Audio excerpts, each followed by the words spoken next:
Balancing marriage, motherhood, and purpose isn't always easy, especially when grief, loss, and the weight of expectations just show up along the way. Behind the successes and the smiles, there's often seasons of emptiness, healing, and breakthrough that most people never see. That's why I'm so honored to sit down with my best friend, Janae.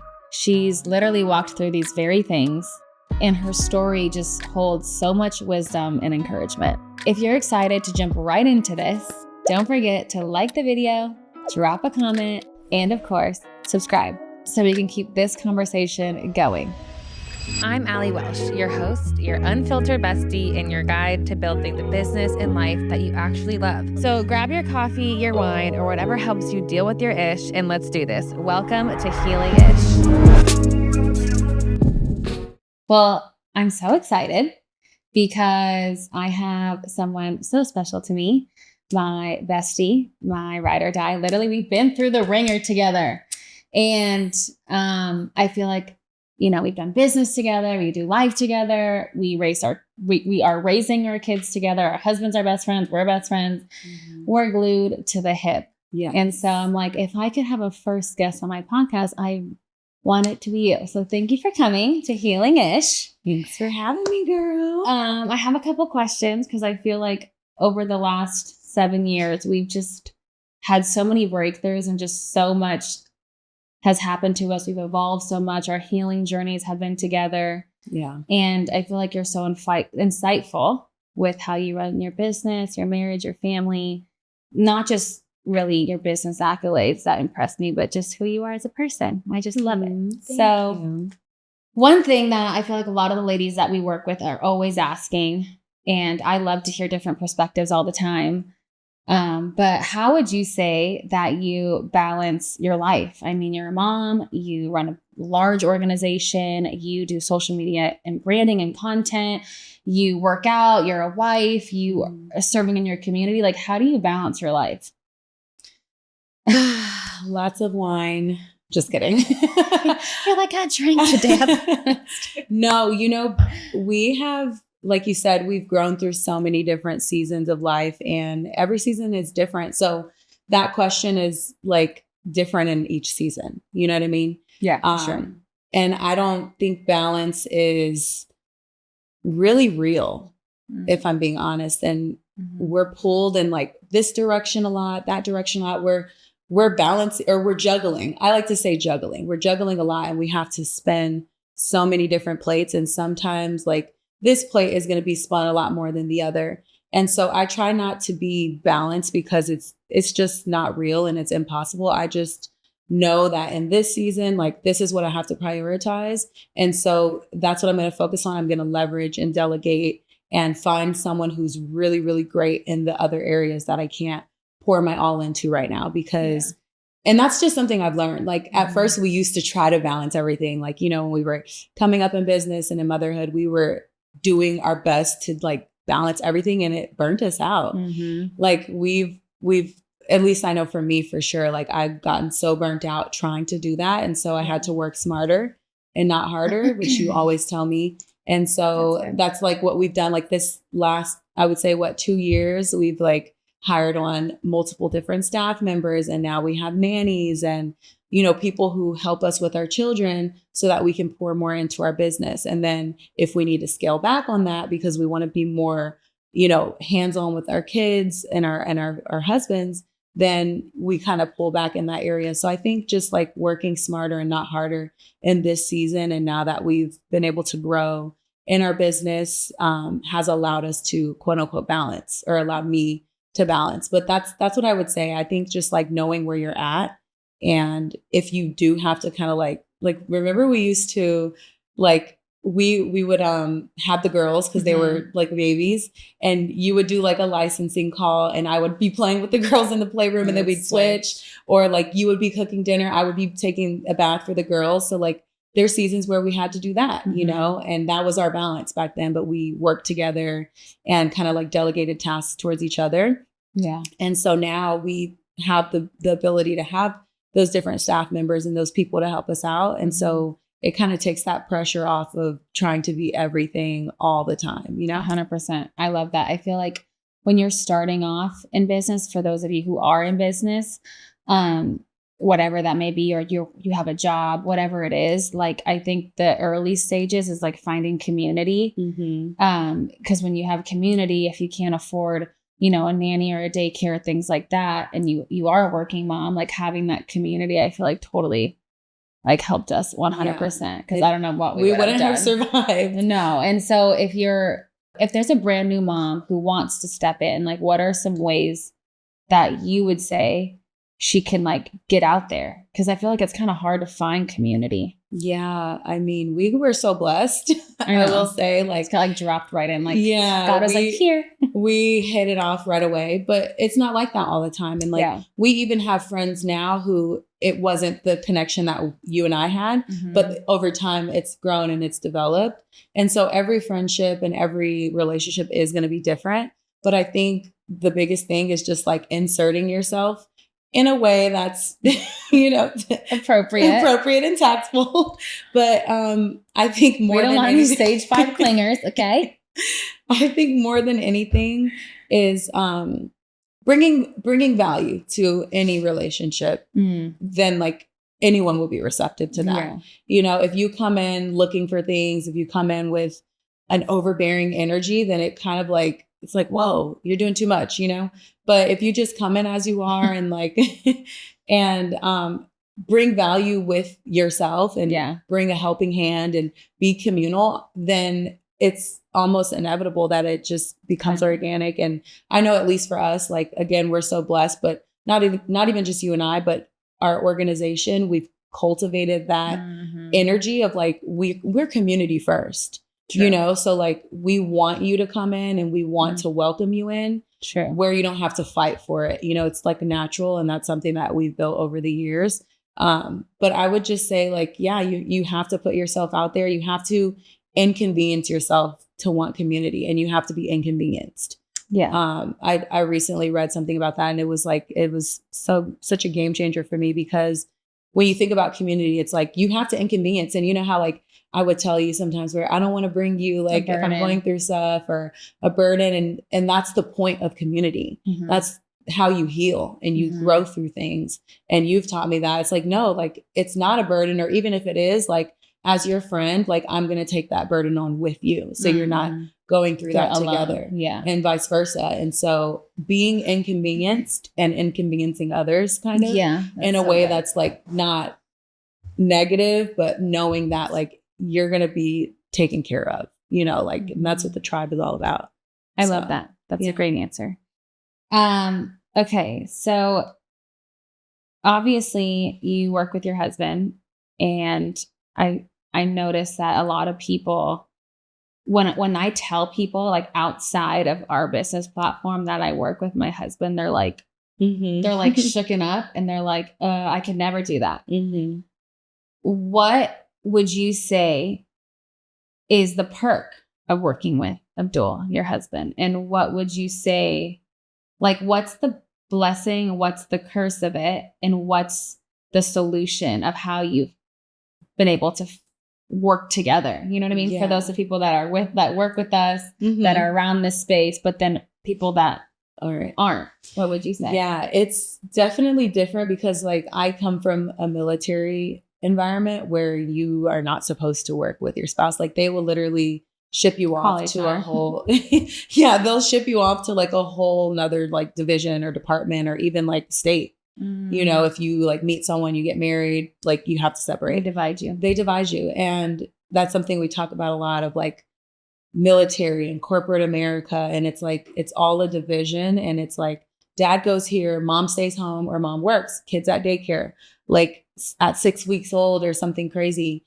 And it's like, when do you have that time to be a family? Saturday and Sunday? Right. And it just, that's not what works for us. And so the biggest perk is like really being around each other and seeing each other grow. So cool. It's so beautiful. Yeah. Like I wouldn't see the things that I'm seeing frontline or firsthand right now if my husband were at an office somewhere 8-9 hours a day.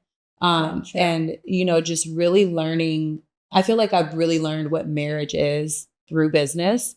because we are a team. And when you get married, like you say those vows and you make that commitment to like be a team for, you know, better or worse, and all the things that you say, sickness and health.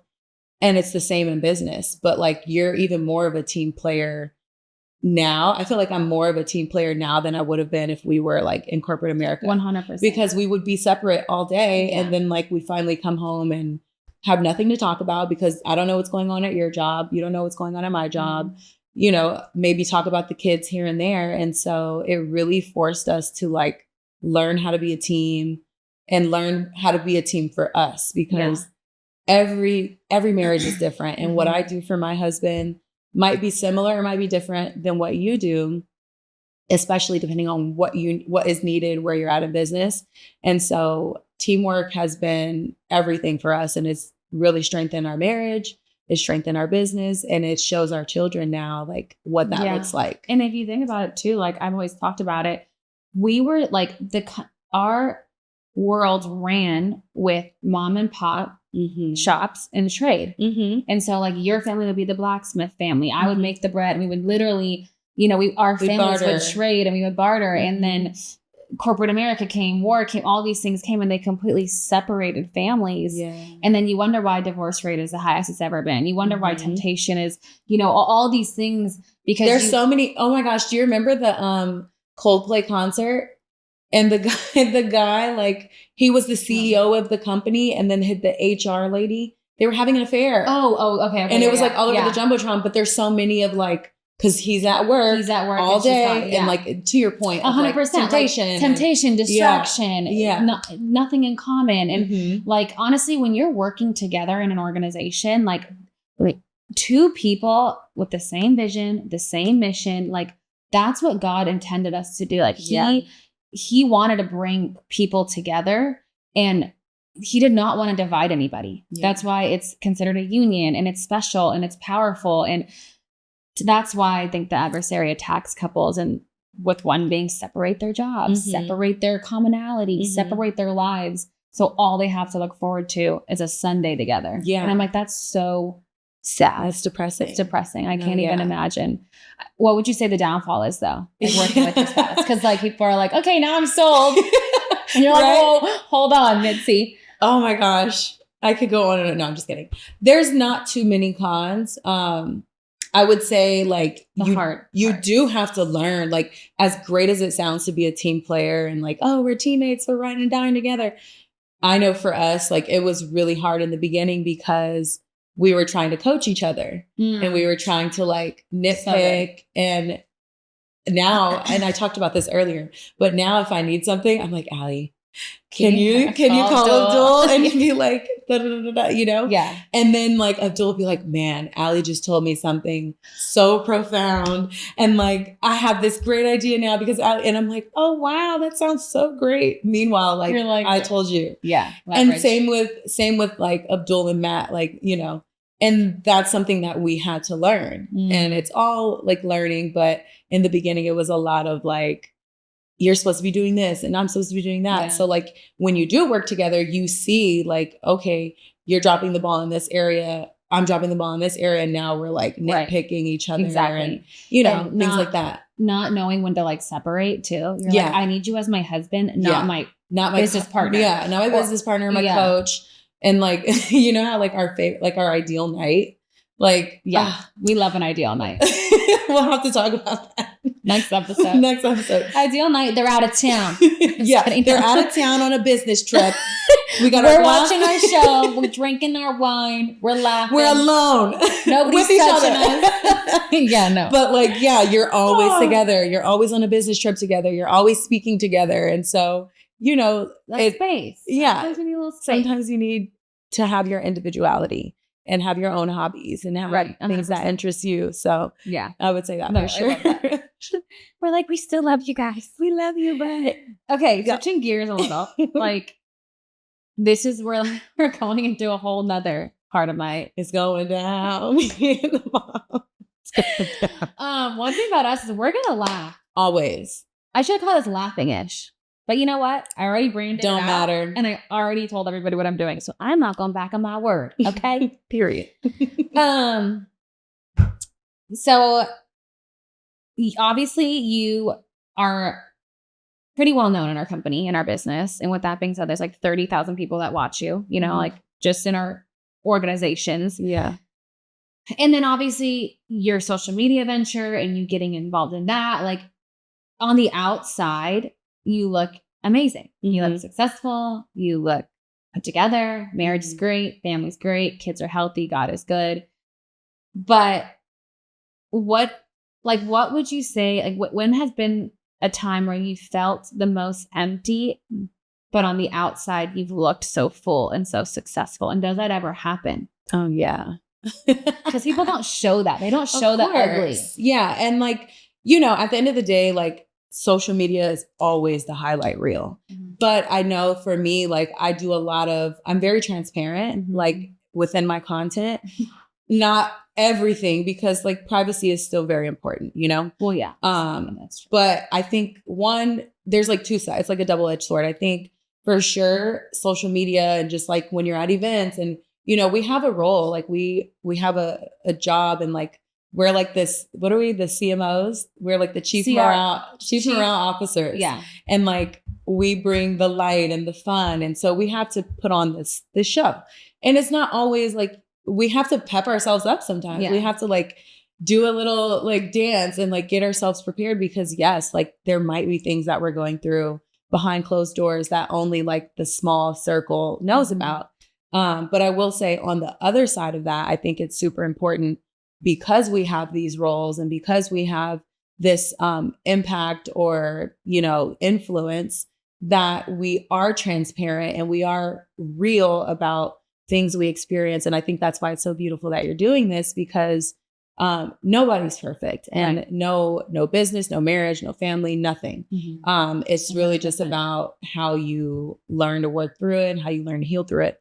But I definitely have had like multiple different seasons of my life where I have to put on that game face. Yeah. And then in the background, I'm like scrambling, or I'm stressed out about, you know, what's going to happen here, what's going to happen there. And, you know, for those of you who are like in business, you know, like entrepreneurship is no joke. And it's one of the crazy. It's really just like a social experiment or something. Like, where is Nick? What's his name? Ashton Kutcher with like the punked. I'm like, okay, what's happening? Yeah. Like, you know what I mean? But it's a personal development challenge, I feel like.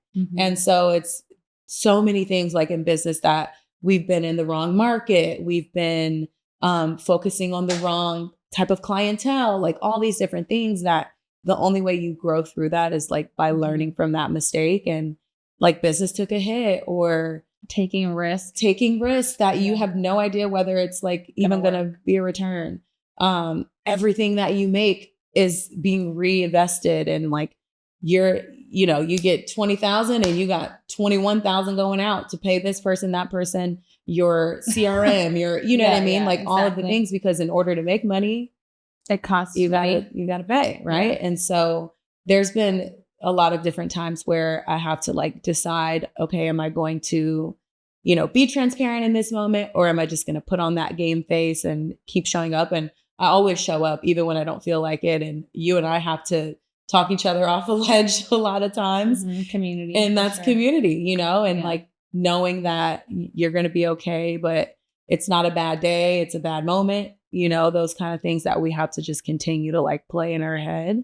But I think that everybody has those seasons, and the difference between those that are successful and those that aren't is like you just getting back up and you just continuing to have faith, and you continuing to work even when the results are not there, even when, you're like, I'm scraping by, but I have this vision and I know that I'm going to make something of this. And that's really the biggest separator. Yeah. I love that. That's huge. That last just 5 seconds that you said, it's like not having that microwave mentality of where you think you're going to put something in, you think you're going to make, like, entrepreneurship business is not popcorn. You don't put it in the microwave 3 minutes and then it's there. Yeah. It is something that you have to build. It's a muscle. It's like a 79-year dry aged steak. Okay. Like, it's like, you know what I mean? Yeah. And so you're so right. People that the difference is that the ones that don't quit. Yeah. That's it. It's the ones that don't quit in their marriage, don't quit on their kids, don't quit on their, all that stuff. Those are the people that make it 100%. I feel like it's the not quitting situation. Yeah. And when you're in that, when you're in the depths of your adversity and you're trying to sell a dream to your team, sell a dream to your kids, sell a dream to your spouse, your neighbors, your friends, your community, what are maybe like one or two things that have helped you from falling off the deep end, literally? Yeah. Like people don't talk about that. Like where I've been in the point where I've literally bawled my brains out, got in the shower. Mm-hmm. Ever had those moments where you're just like, you just want to scream the F word and like just start hitting things? Like I've been in that moment. Like what do you do? Honestly, that like you're like, I'm like, that was me 5 minutes ago. No, I was kidding. But one for sure, like I could talk about all of the like tips and tricks and tangibles, but like you have to feel. And I think like that's something that I had to learn through healing and through grief and trauma is you have to feel. And it's not always in order, because you know how they always say like trauma, it's sometimes grief comes first or sometimes anger or, you know, denial, like, but at one point or another, you're going to have to feel it. And so I think number one, it's really important to like face what it is. If you need to cry, if you need to journal, if you need to run, if you need to go to that, you know, that place where you can like throw glass and like that like destroy center. Yeah. Like, I don't even know what it's called. Rage room, something. I don't know. Anyways, we need to go every day. We need to do something. Get it out however you need to. Like that one kid that was boxing at the party. We're like that girl who was cooking on the show and her thing fell and she's like, oh. So anyways, get it out. Yeah. Because that's a huge release. Like, you know how you feel after you do a big cry? And feels so good. You look gorgeous. Like, you look gorgeous. you look skinny. You look hot. But then also you feel great. 100%. And so like, that's a huge tangible, like, and I'm not a crier, you know? No, I know. And we know I am. So I'm like, who needs Jenny Craig when I can cry it out? That's what I've had to like learn, you know, now. And now I'm like, I'll cry. And so like, that was something I didn't do, but it held me back because I'm like not releasing that feeling. So number one, cry, meditate, pray, go to church. And then getting back into my faith has been like so pivotal. You know, I grew up in the church, my whole family, I grew up with like pastors, my uncles, my grandmother. And so I grew up in that environment, but it wasn't the right environment for me, you know, and there might be people out there who feel that way, who are like, man, I'm trying to get into my faith, or I really believe in my faith, but like where I'm going is just not, I'm not aligned with that. And so being able to find a church that has been just normal, you know what I mean? And just like, you can come as you are and there's no like weird energy around and no expectations, no agenda. And so really just getting back and deep diving into my faith and knowing I don't have to do it all alone, even though I have a great community to like help me through those. But that's the best community, right? With the Lord. And so I would say that's made me freaking cry right now. I would say that for sure. And then you guys, I mean, I wouldn't be anything without you guys. Okay, where are the tissues? Because now I'm going to cry. I could feel it coming out. I'm serious. So you have to have all of those things. That's the recipe for not crashing out. Because if not, like, you have no other option but to crash out. Faith, God, and community. Yeah. That's how you got through everything. And that's crazy that you say that, because that's what's gotten me out of my darkest times. Yeah. And I think when people aren't exposed to those things, they go for other things. Mm-hmm. And that's, you wonder why we have addicts, devices, and people that, like all that stuff, and hate and crime and all these things. And one thing that I think that the last like 4 months, I would say that has been the most, beautiful thing to watch you do is get back into your faith, because obviously you grew up that way, you got turned off, and then to see you go through that and to see you just kind of submit in that way has been so beautiful. And it's honestly so inspiring. Didi. Hurry! Frick! You might as well bring the home Here. Oh. Just in case. Hold on. Get the corners.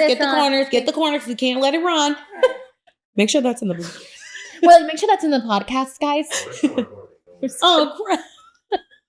More. Okay, anyways, back to you, Cheryl. Back to you on Channel 9 Weather News. Oh my gosh. Okay, anyways, seeing you get back into your faith. Mm-hmm. And I was talking to Rosanna, who's obviously Pastor Jared's wife. Shout out to you, Ro, if you're going to ever watch this. I hope you do.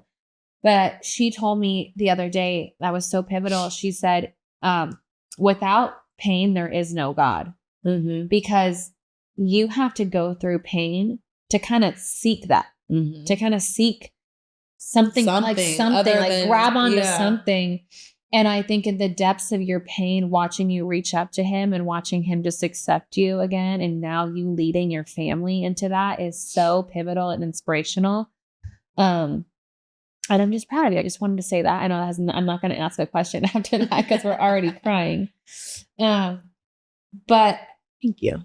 Yeah, I just want to say that. So anyways, now that we balled our brains out, hold on. I can't see because my eyeballs are blurry. Yeah. Okay. So obviously healing is messy. It's ugly. It's beautiful. It's fun. It's terrifying. It's awkward. All the things. It's all every single emotion in one. And doesn't really, I feel like, ever go away. I feel like you're always healing. Right. And that's kind of why I wanted to name this podcast. Like, that's why when I saw the name, I was like, this works because you're not fully healed ever. Like, we're still going through our processes. Yeah. But for someone who is very nervous to even try it and to even step into this space and to even step into like, okay, I do want to start this space of healing. What has been the most painful part of your healing? But what has been your surprising gift through the breakthrough? It's a good one, huh? Dang. Yeah, that's good. I think for me, my healing is a little different. Well, maybe not. I don't know. I went through something that blocked out my memory. Yeah. I can't handle this right now. So I don't know what that's called, but that's like a form of you blacked out. Yeah, your trauma response. There you go. Your mind, by the way, what you went through was your mind protecting you because it's so traumatic. And you don't have to talk about it if you don't want to. But I think if you did, it would be really inspirational. And I think you would help a lot of women and people that listen to this. So you better say it. Just kidding. No, so I will. We needed this. We needed to cry. But like you said, when your brain is protecting you, I eventually grew, and then I didn't even realize. I was like, years have passed. And for context, my mom died when I was 12. And it was a very fast, she was diagnosed with cancer. And then I think it was within 9 months, very quick. And so that's traumatic. Yeah. And so at 12, I have to grow up, right? My dad was in the Army. He was active duty. And my brother and I, we had to grow up. And that's right when a little girl needs her mom, because that's right when you get your hormones, you get your period, you start developing. I'm not saying any age is a good age to lose a parent, but as a female little girl, that's when you need your mom. Yeah. So later in life, I didn't even really I don't need to heal, because I didn't even remember, you know what I mean? Or there were just things that were not present, because through those years, it was like, block it. You gotta, I remember I went back to school a few weeks later, you know, it was just, You never got to process and feel it. so that was for me the hardest because it was things that I didn't even like know. I don't know, maybe it's hard either way, but like if you know you need to heal, it's kind of like you're just putting it off, you know. Whereas for me, it was like I just built up these layers, these layers of strength. And I do believe that I'm strong, but like it was a different strength that I just built up in these, like you said, calluses. It's a wall. And then when I realized, I'm like, whoa, like there's a lot that I have to like unpack and process because I wasn't able to. So I think that was the hardest part for me because then it's almost like things replay and you don't even remember. So it's like scary. It's like a scary movie, you know? And so that was the hardest part. But on the other side of that, it was great because I've been able to kind of like have these new memories of my mom that I didn't have. So that's nice. That's cool. And that allows me to. Well, it's a gift. Totally. The other gift, though, is with my kids. I'm like really intentional. I'm very like doing all the corny things and taking all the pictures because, you know, I told you I don't have any pictures. Yeah. I have one picture of my mom.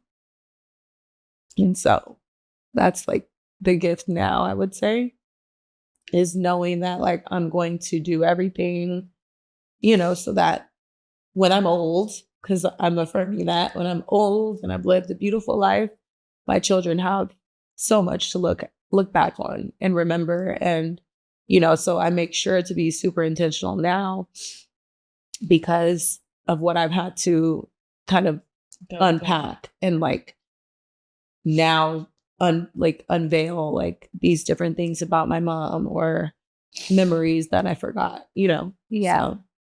Okay. So obviously do you feel that when somebody experiences a traumatic thing, because this is the kind of research that I've been recently understanding, it's not necessarily the trauma that is so effective as how the individual that goes through the trauma gets treated in the trauma from outside perspectives. Like I heard this one person say, and this is going to get kind of not dark, but so if a child was abused outside playing with their friends and they get bullied really bad, okay, and the child comes back inside, runs to grandma, runs to mom and dad, and is like, I got bullied. And then the adult is like, there's no room for cowards here. There's no room for like, go outside, sack it up, go out there, like no crying, don't worry about it. Like that child, like where the disconnect was, where the failure was, it's not the fact that the child's getting bullied. It's the fact that the child went to someone who they could confide in, who they thought would protect them. Yeah. That person should have responded, hey, thanks for telling me. Yeah. And then spoke life into them. These are all the things that you are. These are all the things that you, like, you know what I mean? Like, yeah. And it's very natural, even in nature, when an animal is little and it gets hurt and it runs to mom and dad, like it's a nature thing. It's in our nature to go run and to grasp our family for comfort and love and support. And so do you think in that time of you losing your mom, I don't know do you think the way that you were treated from the family, and I know not your dad, because I know your dad's amazing, but I mean, even then he probably did the best he could with how busy he was, and he was grieving and he was going through stuff. But what was your treatment? Was it, do you think, favored? Like, was it the right way to be treated? Yeah, no. I think number one, like I said, it was like so rushed, and it was just like, get back to it, you know, get back to your day-to-day life and go back to school move on with, you know, so that was a part of it, but definitely like my dad, he had to deploy, which is so sad. He went to Iraq, he went to Afghanistan, and you can't just leave the military and then I'm not showing up today. No. They don't care. Yeah, they're like, you get your couple days, you know, to go to your funeral and get back. And so my brother and I, we had to, you know, live with family, and it was terrible. Yeah. It was like, you know, were a burden, like Cinderella, you know? And so with having to get back to things so quickly, my dad being deployed, being with family that it was like, you know, when you have family who's like jealous of you. Do I know? Of course they know. I'm like, that's what happens when you're an it girl. But like, it's so real, you know, like aunties and uncles and cousins. That's wild, by the way. And that happens everywhere. Oh my gosh, yeah. It's sickening. I don't understand it. And there was a lot of jealousy. And I'm like, really? You're jealous of me? My mom just died. Why are you jealous of me? You know, like literally. That's terrible. And so, you know, amongst other things of different jealousies and whatnot. But, you know, my personality that I have now, like I've always been this way. And I think that people either love it or they envy it. Not even hate it. They envy it, because even through that, I still have the personality and the just, I'm not even going to say like in a cocky way, but like I bring an energy to rooms that most people don't. You lighten up the room for sure. And even with what I've gone through, even with, you know, and so that was jealousy and envy there. And so it's like, I'm literally crying for help, and you're focused on, you know, your own projections and things like that as the adult that's supposed to protect me, that's supposed to be there to help me heal or to speak life, speak life. I'm so excited that they get to have you and step into that role. Exactly. And so that played a huge role in, to like, now I don't even have a relationship with that family, you know, because at that vulnerable state of my life, I couldn't count on you to like protect me. Right. Like now that I'm an adult, you know, I can do what I want and come and go as I please. But yeah, I think that that's the like you said, that's what separates things, because yes, certain traumas are very traumatic, regardless of if you have a full community riding behind you. Mm-hmm. But it makes it 20 times worse when you're going through that and you have no one. And, you know, at that time too, I didn't know how to communicate that. I didn't even really have the ability to communicate with my dad. He was in the Middle East. And so I got to talk to him when he called. And, you know, what was I going to do? I didn't have anywhere else to go. So I kind of had to like just work through it those years that he was deployed and just kind of suck it up. Yeah. Right. And then it built those calluses and it created those walls. Yeah. It created, you know, the things that I had to later heal from, as opposed to if I would have been able to maybe go to therapy and have community and resources, then, you know, things would have looked different. But everything happens for a reason. Yeah. And 100%. You know, I think kids need protection more than ever and more than anything. Yeah. You know, 100%. Because that's, and protection doesn't just mean providing and giving them a roof over their head and food on the table. And protection, like it's protecting their hearts and their minds and their spirits and just like, that's the problem. I think this world, like we've done a great job, but it's terrible.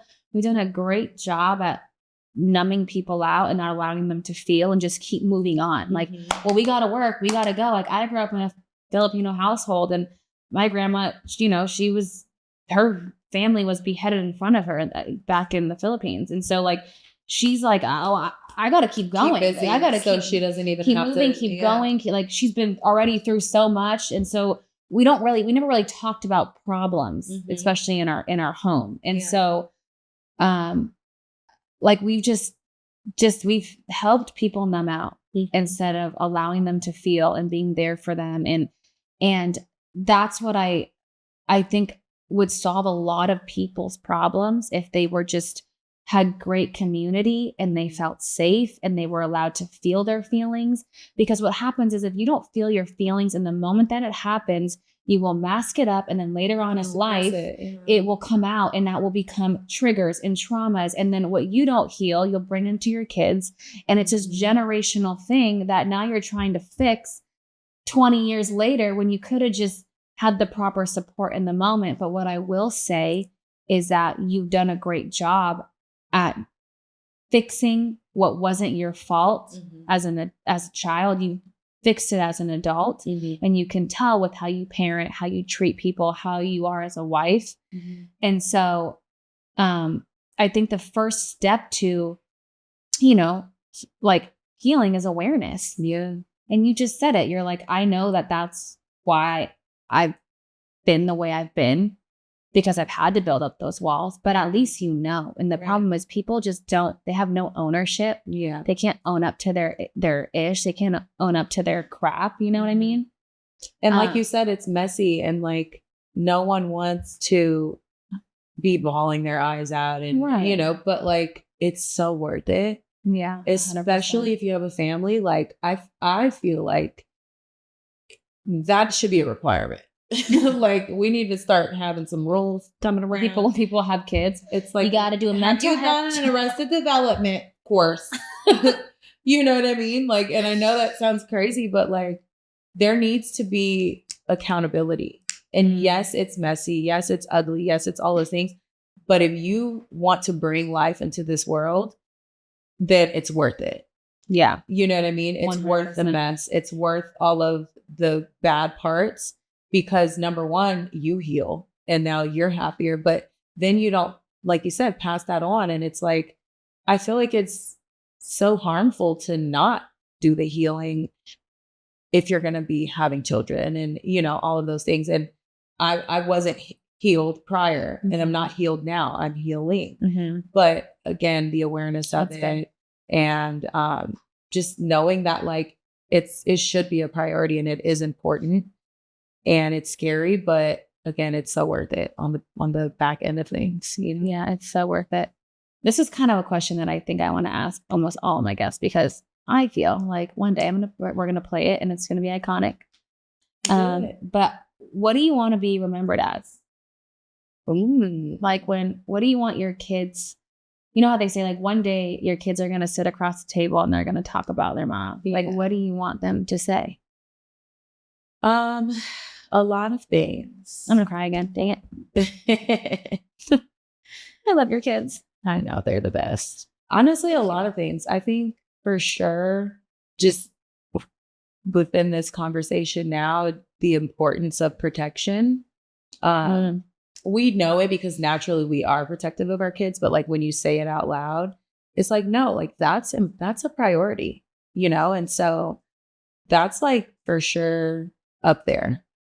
Like I want my kids to know that no matter what, they are always protected. They are always safe with me. They're always going to be heard because like you said, a lot of times things happen and kids experience things. And that's the number one contributor to them going off on this deep end. And I know like, and Ayla, she's my cuddle bug. And so like, that's so big for her, protection and like feeling like she always wants a hug. She wants to feel that embrace.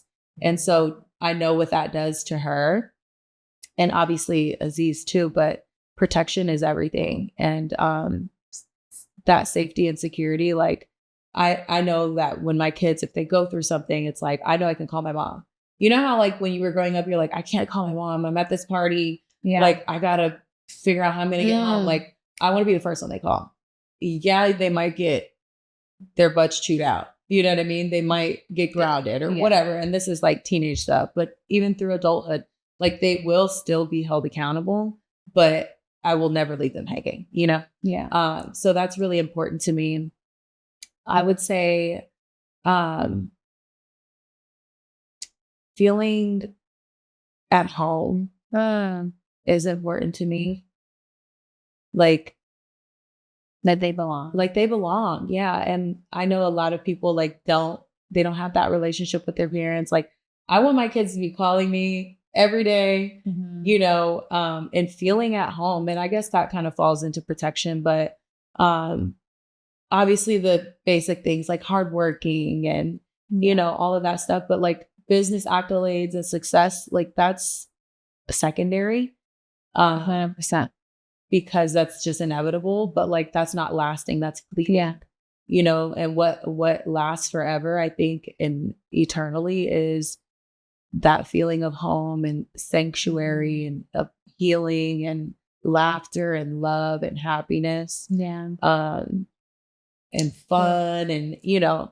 My mom was fun and loving and kind. Like, she welcomed everyone. She was all about community. She taught me how to be about community. She taught me how to stand up for myself and stand up for others, integrity. Like all of those things are just so important. And that's what I try to do every single day is making sure I'm filling some of those cups, you know, because they're so young, but these are those pivotal years that like make or break. Yes. 100%. You know, and so pouring all of that into them now is essential for me. Yeah. I remember I heard a quote that said this interviewer asked this billionaire, like, what's the best form of success? Like, what's your number one, like, how do you know you're successful? And he goes, you know, successful when one day your children grow up and all they want to do is be around you and you don't have to ask. And so exactly what you said, like that you're home, and there's a difference between having a house and having a home.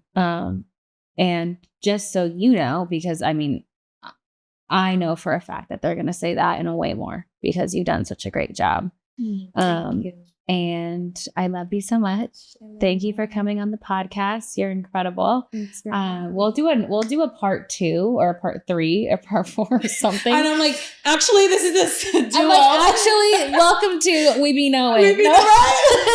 No, but one day. But we will do another one that's like funny and giggly and like I just want to keep having you on because I love you so much. Hopefully you'll come back. I do. I mean, I'm only 5 minutes away. I know. By the way, we're neighbors, y'all. So if you didn't know, tune in. We are, I'm not telling you where we live, but we lived next door to each other. Anyways, I love you, girl. I love you more.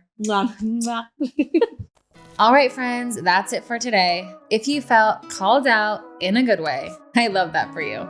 If something hit home, let it sit, rewind it, journal it, or just literally cry in the car like the rest of us. Either way, if this helped you grow, laugh, or feel a little bit more human, go ahead and like the video, drop a comment, and hit subscribe so you don't miss the next one. And if you're feeling extra healed-ish today, share this with someone who just needs it. I'll see you in the next one.